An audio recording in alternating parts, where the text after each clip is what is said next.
Puntland waxaa ka soo baxay war kale oo weyn oo si kala fogeyn kara isku soo dhawaanshaha dowladda federaalka Soomaaliya ee maamulkaasi kadib markii labadii maalmood ee u dambeeyay la qabay rajo ah in Puntland iyo sidoo kale dowladda dhexe isku soo dhawaan karaan.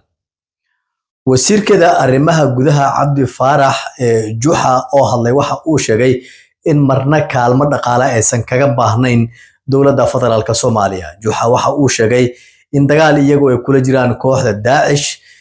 isla markaana Puntland iyadu ay haysato isku filnaansho dhan walba ah oo aysan jirin cid ay taageero kaga baahan tahay.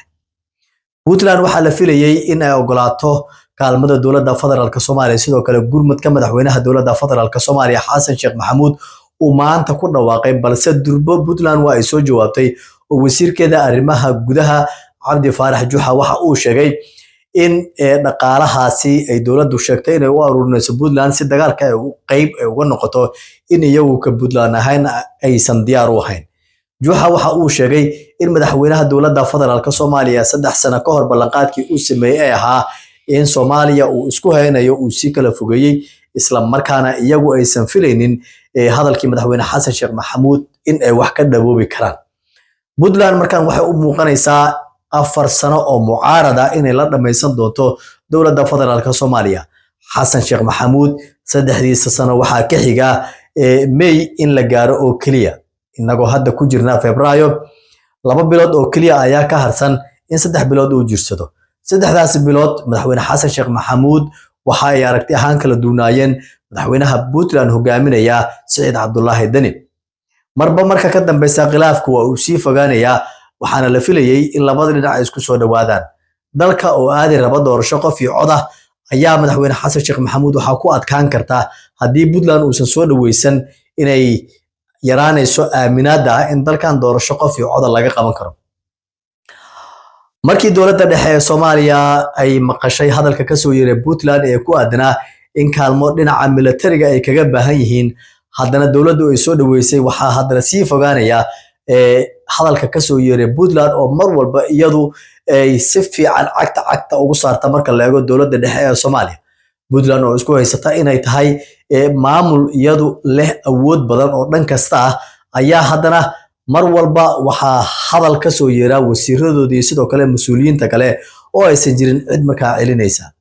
Puntland markaan waxay u muuqanaysaa inay sii fogaanayso khilaafka kala dhexeeya dowladda dhexe ee Soomaaliya marba haddii ay diiday kaalmada dowladda federaalka Soomaaliya maadaama Puntland dagaal ay kula jirto kooxda Daesh. Dowladda dhexe ee Soomaaliya iyadu wali wax jawaab kama aanay bixin hadalka ka soo yeeray wasiirkeeda arrimaha gudaha Puntland Cabdi Faarax Juxa. dhinaca kale markaan u eegno wasiirka warfaafinta Puntland oo isna hadlay waxa uu sheegay in Puntland ahaan ay diyaar u yihiin marka ay ka soo faaruqaan dagaalka ay kula jiraan kooxda Daesh in la isugu imaan doono sida hadalka ay ugu dhigeen gobolka Shabeellaha Dhexe. Arrintan waxay u muuqanaysaa mid jaas maadaama ay awood badan aysan u lahayn Puntland marka la eego in Daesh ay soo afjarto balse waxay isku halaynaysaa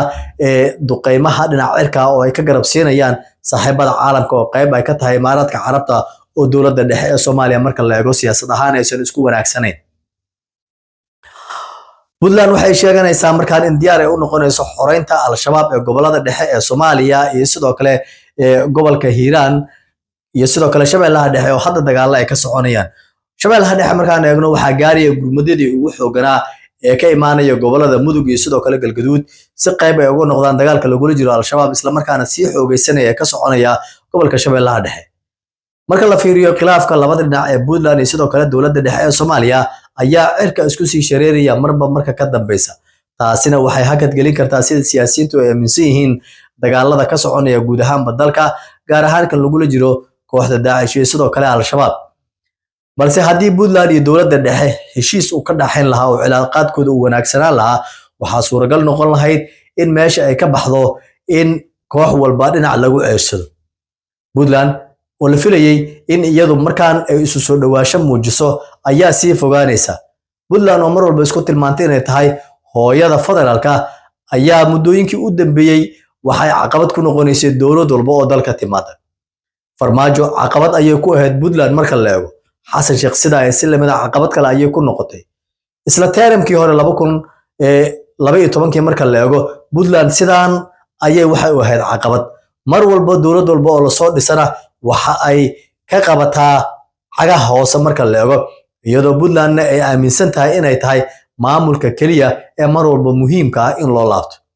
balse Xasan Sheekh Maxamuud oo dhagaha ka fureystay ayaan u joojin 3 sano oo xilka u hayay 2026 dalka doorasho qof iyo cod Xasan Sheekh marka uu qorsheynayo inuu ka qabto ayaa la rumaysan yahay inaan loo baahan dooninba Puntland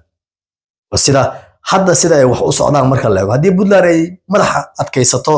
oo guud ahaanba ay diido in dalka doorasho laga qabto waxay noqonaysaa in dowladdu si kale kuraasta Puntland laga dooran lahaa lagu doorto Galmudug iyo sidoo kale meelo ka mid ah dalka gaar ahaan magaalada Muqdisho balse wixii ku soo kordha khilaafka waynu arki doonaa